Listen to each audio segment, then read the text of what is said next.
अस्सलामुअलैकुम वरहमतुल्लाहि वबरकातुहू। मुअज़्ज़ज़ सामईन, आज बरोज़ बुधवार ज़िलहज्जा का आज अल्हम्दुलिल्लाह पहला चांद है और बाबरकात दिन है। आज मेरे मुकाम पर मेरे लिए बहुत ही खुशी का मौका है कि अल्लाह तबारक व तआला ने मुझ पर ये मेहरबानी फरमाई कि अल्हम्दुलिल्लाह मेरे घर पर पीराने किराम, खुलफा हजरात, सादात किराम, उलमाए किराम और दानिशमंद हजरात मुझ नाचीज़ के दौलत कदे पर तशरीफ़ लाते हैं। ये उन हजरात की मेहरबानी शफ़क़त है कि मुझ नाचीज़ के दर पर, मुझ नाचीज़ के घर पर आकर मुझे इज्जत से और मोहब्बत से नवाजते हैं। इसी तरह आज मेरे घर पर खुसूसी मेहमान हाजिर हैं जो गुजरात के मशहूर व मारूफ शहर बड़ौदा से पीरे तरीक़त हज़रत क़िबला सूफ़ी जुनैद बापू मदारी दीवान गाने मदार जो आज मेरे घर पर तशरीफ़ लाए, ये मेरे लिए बहुत ही खुशी का मौका है और मैं इन तमाम हजरात को और खुसूस बिलखुसूस हज़रत क़िबला को तहे दिल से शुक्रिया अदा करता हूँ कि आप मेरे मकान पर तशरीफ़ लाए। और हज़रत क़िबला सिलसिला मदारिया के खलीफाओं में से हैं और हज़रत क़िबला को सिलसिला मदारिया के ताल्लुक़ से काफ़ी मालूमात हासिल हैं। तो मैंने ये ज़रूरी समझा कि मेरे जहन में काफ़ी अरसे से कुछ सवालात सिलसिला मदारिया के ताल्लुक़ से गूंज रहे थे, तो मैंने सोचा कि इन शुबहात का इज़ाला क्यों ना सिलसिला मदारिया के खलीफा से ही कर दिया जाए। इसलिए कि सिलसिला मदारिया के ताल्लुक़ से जितना बेहतर सिलसिला मदारिया का खलीफा या पीरो मुर्शिद समझेगा वो और कोई नहीं समझ सकता। तो कुछ सवालात के, कुछ शुबहात के इज़ाले के लिए मैं हज़रत से कुछ सवाल करूँगा। मैं उम्मीद रखता हूँ कि हज़रत मेरे हर सवाल का जवाब जामे और मुख्तसर तरीके से देंगे और ख़ास करके सवाल इसलिए किए जा रहे हैं ताकि जो आवाम में जो गलत फहमी हो उसका इज़ाला हो जाए और वो गलत फहमी दूर हट जाए। अहले इल्म जो है उनको कोई समझाने की ज़रूरत नहीं है। तो मैं हज़रत से कहूँगा कि आप सादे अल्फाज और आम फहम अल्फाज में आप मेरे सवाल का जवाब दें।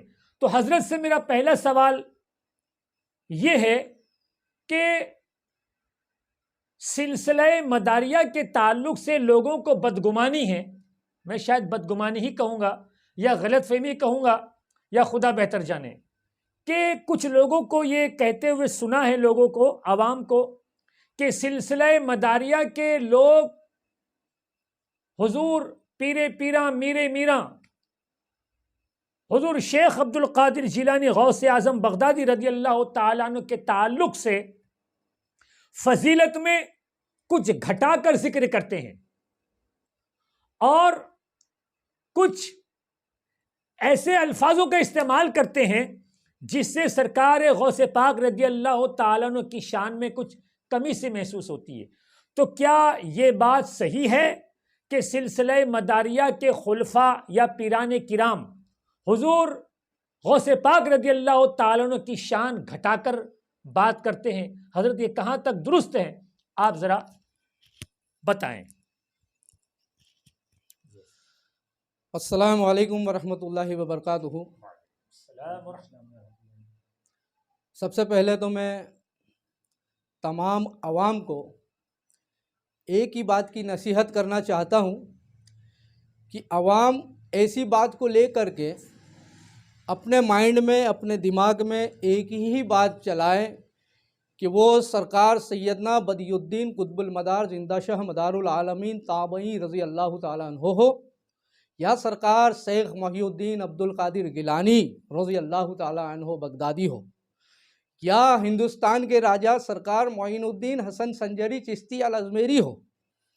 हमें यही समझना है कि ये हमसे काफ़ी बड़े हैं। हमें कोई हक ये बनता नहीं है कि कौन किन से बड़े हैं और कौन किन से छोटे हैं, मगर अल्लाह रब्बुल आलमीन ने अपने अपने नेक बंदों में जो डिग्रियां तकसीम की है, मैं आम भाषा में बता दूं, जैसे एक डिग्री है, वो डिग्री का नाम है कुतुबुल मदार। दूसरी एक डिग्री है गौसुल आलम, या जिसको हम आम भाषा में कहते हैं गौसे पाक। और एक डिग्री है ख्वाजा। अल्लाह रब्बुल आलमीन की जानिब से ही ये मयस्सर होती है, जो अल्लाह के नेक बरगुजिंदा बंदे होते हैं। मैं ये कहना चाहता हूँ कि ऐसी बातों को कोई भी ना फैलाए, फ़कत ये जान ले कि वो हमसे काफ़ी बड़े हैं, चाहे वो हुजूर गौसे पाक हो, चाहे वो मदार पाक हो। और कोई भी औलिया अल्लाह की शान में गुस्ताखी ना करे। फ़कत मैं ये कहना चाहता हूँ कि हुजूर गौसे आज़म दस्तगीर रज़ी अल्लाह ताला अन्हु जो है, आपने अपने सगे भांजे और सगे भतीजे हुजूर मदार पाक की खिदमत में पेश कर दिए हैं। जो भांजे हैं सैयद मोहम्मद जमालुद्दीन जाने मन जन्नती, और एक भांजे हैं सैयदना अहमद बादी पाक, और दीगर आपके भतीजे भी हैं जो सिलसिले मदारिया की शाखों के अंदर शुमार हैं, जिनसे सिलसिला दीवानगान जारी हुआ है। तो अगर उन वलियों के अंदर नाइत्तेफाकी अगर होती तो बगदाद से सरकार गौसे आज़म मदार पाक को अपने ख़ानदान की कोई भी लड़का न देते। वो दीन की तबलीग के लिए आपने अता किया था। मगर मैं ये कहना चाहता हूँ कि एक किताब लिखी गई थी 1200 साल पहले, जिस किताब का नाम है लिस्से हदील अकाइद सुन्निया सजरतुस सहाबत व ताबईन। यह किताब बगदाद की लिखी है। हुजूर गौसे आज़म की विलादत से करीबन 300-325 साल पहले लिखी गई थी। उस वक्त मदार पाक की जो उम्र है वो 100 सालाना की थी। मदार पाक 342 हिजरी के अंदर आपके ताल्लुक़ से इस किताब में तस्किरा यूँ आया है कुछ कि मोहम्मद अब्बास अल कलवी अल बगदादी अपनी किताब में यूँ तहरीर फरमाते हैं कि सोने से ज़्यादा चमकदार व शेख तरीक़त सैयदना बदियुद्दीन अहमद बिन अली हलवी हैं और आप ताबई हैं। तो हो सकता है कि आज के मुआशरे में एक और बात आम फैली हुई है, जिसको ये कहते हैं कि सरकार सैयदुना गौसे आज़म दस्तगीर रज़ी अल्लाह ताला अन्हु का जो कदम पाक है वो तमाम औलिया कराम पर है।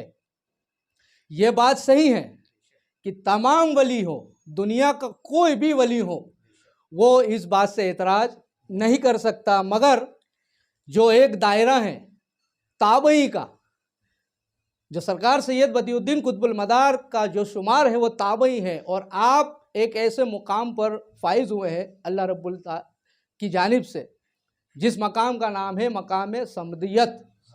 अल्लाह ताला ने उन्हें मकाम समदियत पर फाइज फरमाया है। सवाल किया गया कि मकाम समदियत है क्या? तो मकाम समदियत वो है नबूवत और विलायत के बीच का जो हिस्सा होता है, वो मकाम समदियत है। बहरहाल विलायत के जो भी डिग्रियाँ अल्लाह ताला तकसीम करता है अपने नेक बंदों को, तो हमें कोई हक नहीं बनता कि हम किसको छोटा कहें, किसको बड़ा कहें। और अल्हम्दुलिल्लाह कि हम मदारी ऐसे हैं कि हमारा तो घराना ही कादरी व मदारी का है, क्योंकि सरकार सैयद जमालुद्दीन अहमद जन्नती औलाद ख़ानदान कादरी की हैं, मगर आपका सिलसिला मदारी है। तो कोई भी अवाम इस बात को लेकर गुमराही ना फैलाए।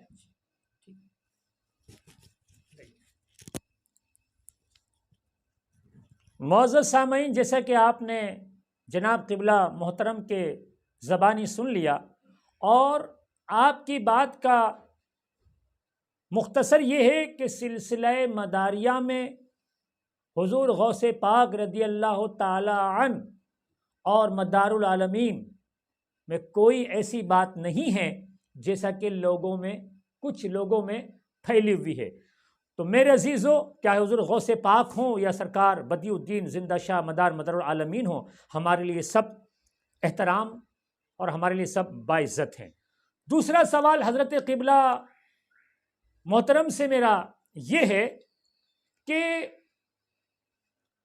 बाज़ लोगों का ये भी कहना है, अवाम में मशहूर है, कि सिलसिला रिज़विया और सिलसिला मदारिया इन दोनों में हमेशा बहसो मुबाहिसा होते रहता है। तो आखिर बहसो मुबाहिसे की वजह क्या है? वाकई में बहसो मुबाहिसा जो होता है ये वाकई बुनियादी तौर पर बहसो मुबाहिसा होता है, या फिर हासिदीन या फिर कुछ क्या कहते हैं जो नाम कमाने के लिए या जो फसादी मिजाज के लोग होते हैं, उन लोगों की वजह से ये नाइत्तेफाकी सिलसिला रिज़विया और सिलसिला मदारिया में है। तो इसकी भी आप मुख्तसर वजाहत फरमा दें तो बड़ी बेहतर होगा। सिलसिले रज़विया और सिलसिले मदारिया का एक बहुत ही गहरा ताल्लुक़ है। सुभान अल्लाह। रिज़विया सिलसिला जो है वो माहरेरा शरीफ से आया हुआ है, और माहरेरा कालपी हो, माहरेरा हो या बरेली हो। बरेली के अंदर बड़ा ही मशहूर व मारूफ एक हजरत हैं जिनको ख्वाजा शाहदाना रहमतुल्लाह ताला अलैह कहते हैं। वो ख़ुद मदारी हैं और अल्हम्दुलिल्लाह उन्हीं की दुआओं से ये आला हजरत पैदा हुए थे। सुभान अल्लाह, सुभान अल्लाह। क्योंकि आपके वालिद गिरामी आपकी बारगाह में जब पहुँचे थे, आपने ये कहा था कि आप अल्लाह से दुआ कीजिए कि मुझे कोई ऐसी अल्लाह ताला औलाद अता करे जो इल्म व हिकमत का काम किए। तो आपने अल्लाह से दुआ की और आपका जो नाम है अहमद, नाम ही हजरत ख्वाजा शाहदाना रहमतुल्लाह अलैह ने अता किया था। और ख़ुद आला हजरत अपनी किताब अल इजाजतुल मतीना में तहरीर फरमा रहे हैं, खुद ने तहरीर किया है कि मुझे 14 सिलसिलों की खिलाफत व इजाज़त हासिल है। उसमें 13वां जो सिलसिला है वो बदिया मदारिया है। बतौर तबरुकात उस सिलसिले को मैंने अपने पास महफूज रखा है। बात रही सिलसिले रज़विया और मदारी की, तो कुछ उलमा रिजवी में ऐसे हैं, एक किताब को लेकर के उन्होंने ये कहा है, किताब का नाम है सबे सनाबिल जो किताब है अब्दुल वाहिद बिलग्रामी की जो लिखी हुई किताब है, उसके अंदर ये तहरीर फरमा रहे हैं अब्दुल वाहिद बिलग्रामी कि हुजूर जिंदा शाह मदारुल आलमीन का सिलसिला सौख्त है। ये इनका कहना है, कुछ रज़वी उलमाओं का। हत्ता कि ऐसी कुछ बात उसमें ये भी लिखी है कि हुजूर गरीब नवाज ने अपने नाम का कलमा पढ़ाया है, ला इलाहा इल्लल्लाह चिस्त मोहम्मद रसूलुल्लाह। तो माज़अल्लाह ऐसी लिखी हुई जो किताबें होती हैं जो कलमे तक सही नहीं है, तो ऐसी बातों तक सही नहीं होगी। जबकि हुजूर गरीब नवाज ने कदी पूरी ज़िंदगी के आप इनका अगर इतिहास उठाएंगे, हिस्ट्री उठाएंगे, तो उसके अंदर गरीब नवाज ने कहीं भी ये तस्करा नहीं किया है कि मेरे नाम का कोई कलमा पढ़े। अल्हम्दुलिल्लाह गरीब नवाज ने 90 लाख से कम बेस आपने मुसलमान किए हैं, मगर कहीं तस्करा सरकार गरीब नवाज का ये नहीं मिलता कि आपने कभी अपनी ज़बान मुबारक से ये कहा हो कि मेरे नाम का कलमा पढ़े। तो हम उस किताब को नहीं मानते जिस किताब में ऐसी फजूल बातें लिखी हों। उसी बात को पकड़ के मदारियों में रज़वियों के अंदर एक झगड़े लगा दिए हैं, मगर वो भूल रहे हैं कि ये जो सदका हैं, जो इल्म उनको अता हुआ है, ये सरकार ख्वाजा शाहदाना रहमतुल्लाह अलैह की अता हैं, जो ख़ुद मदारी हैं। और ख़ुद आला हजरत फाजिल बरेलवी रहमतुल्लाह अलैह ने भी ये एक्सेप्ट किया है। अपनी किताब अल इजाजतुल मतीना में भी आपने तहरीर फरमा दिया है कि 13वां सिलसिला बदिया मदारिया बतौर तबरुक मैंने अपने पास महफूज रखा है। और तबरुक उसे कहते हैं जो एक बहुत बड़ी नेमत होती है। आपके ये अल्फाज है, उसमें तबरुक लिखा हुआ है, तो आप उसका भी मुताला कर सकते हैं, फाजिल बरेलवी ने जो लिखा है। तो ऐसी कोई बात सिलसिले मदारिया और रज़वी को लेकर के पहले नहीं थी, मगर आज के उलमा कुछ ऐसे हैं जो इस किताब को लेकर के आवाम के अंदर गुमराही को फैला रहे हैं। तो ऐसा कोई भी बात है नहीं और कोई माने भी नहीं, क्योंकि मदारी सिलसिला जारी व सारी है, कभी सोख्त हुआ नहीं है, ना क़यामत तक होगा, कभी होगा नहीं, किसी उलमा के कहने से नहीं होगा, क्योंकि ये सिलसिला कोई मौलवी मुल्लाहों का नहीं है। अल्हम्दुलिल्लाह ये फ़कीरों का सिलसिला है, तो ये क़यामत तक जारी रहेगा इंशाअल्लाह। मौजूद सामईन, हज़रत क़िबला ने जो बात पेश की है, ये बात गौर तलब है कि इख्तिलाफ उलमाओं में हमेशा से रहा है। तो इख्तिलाफ की बुनियाद पर जो इख्तिलाफ किसी बात को लेकर या सिलसिले को लेकर या किसी को भी लेकर अगर इख्तिलाफ है और वो इख्तिलाफ ही है, तो उस पर अगर कोई अमल कर रहा है तो उसे हम सरे से इनकार नहीं कर सकते हैं। एक तरफ उलमा सब सनाबिल शरीफ को लेकर सिलसिले मदारिया को सोख्त साबित कर रहे हैं, तो दूसरी तरफ सिलसिले मदारिया के उलमा किराम और पीराने तरीक़त सादत किराम इस बात को साबित कर रहे हैं और कर दिया है कि सिलसिला मदारिया सोख्त नहीं है, और इसके ताल्लुक़ से बेशुमार किताबें भी मार्केट में मौजूद है। और ख़ुद इस सदी के ख़तीब आलम, ख़तीब हिंद, हुज़ूर गाज़ी मिल्लत हज़रत अल्लामा शाह सैयद मोहम्मद हाशमी मियाँ अशरफुल जिलानी किछोचवी मद्दज़िल्लहु नूरानी ने इतना बेहतरीन इस बात का उन्होंने अपनी किताब में जवाब दिया है कि उसके बाद इख्तिलाफ की कोई बात रहती ही नहीं। लेकिन अब किसी को ना मानना हो तो उसका तो कोई इलाज नहीं है। दूसरी बात हज़रत क़िबला ने फरमाई कि आला हज़रत फ़ाज़िल बरेलवी का जन्म, आला हज़रत फ़ाज़िल बरेलवी की पैदाइश, आला हज़रत फ़ाज़िल बरेलवी की विलादत ही अगर ज़मीन पर हुई है, इस आलम में हुई है, तो वो मदारी सिलसिले के बुज़ुर्गों की दुआओं से हुई है। तो आज फ़ाज़िल बरेलवी रहमतुल्लाह ताला अलैह का जो कुछ भी फैज़ चला है, तो वो फैज़ मदीने से, मदारुल आलमीन से होते हुए, दाना शाह रहमतुल्लाह ताला अलैह से होते हुए फ़ाज़िल बरेलवी को हुआ है। और वो मदारी फैज़ फ़ाज़िल बरेलवी अपनी किताबी शक्ल में और कलम की शक्ल में पूरे हिंदुस्तान में, पूरी दुनिया में कलम से जो उन्होंने तबलीग की है, तो वो तबलीग का अगर कोई फैज़ है तो वो मदारुल आलमीन से है। तो मेरे दोस्तों, ये हज़रत क़िबला ने बात पेश कर दी। और दूसरी बात, हज़रत ने जो कुछ भी बात पेश की है उस हज़रत अपनी बात के ख़ुद ज़िम्मेदार हैं। और अगर आप इस बात की वजाहत चाहते हैं तो आप हज़रत से रब्ता भी कर सकते हैं। अब मैं हज़रत से एक और सवाल पेश करना चाहता हूँ, वो ये है कि बाज़ लोगों में ये मशहूर है या मशहूर कर दिया है, और ये भी माफ़ करना कुछ फसादी लोगों की ही बात है। क्या तो बोले मदारी सिलसिले वाले जो हैं वो आला हज़रत को गाली देते हैं, आला हज़रत फ़ाज़िल बरेलवी रहमतुल्लाह ताला अलैह की गुस्ताखी करते हैं, फ़ाज़िल बरेलवी रहमतुल्लाह ताला अलैह को नहीं मानते।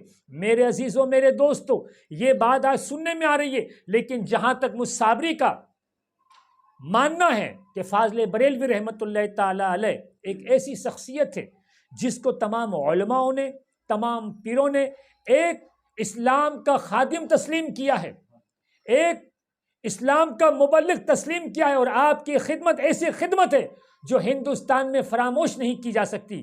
तो ये बात कहाँ तक सही है कि मदारी सिलसिले वाले फ़ाज़िल बरेलवी रहमतुल्लाह ताला अलैह को नहीं मानते? तो ये बात भी मैं हज़रत से मुख्तसर में चाहूँगा कि इसकी भी आप मुख्तसर वज़ाहत फरमा दें। मोबाइल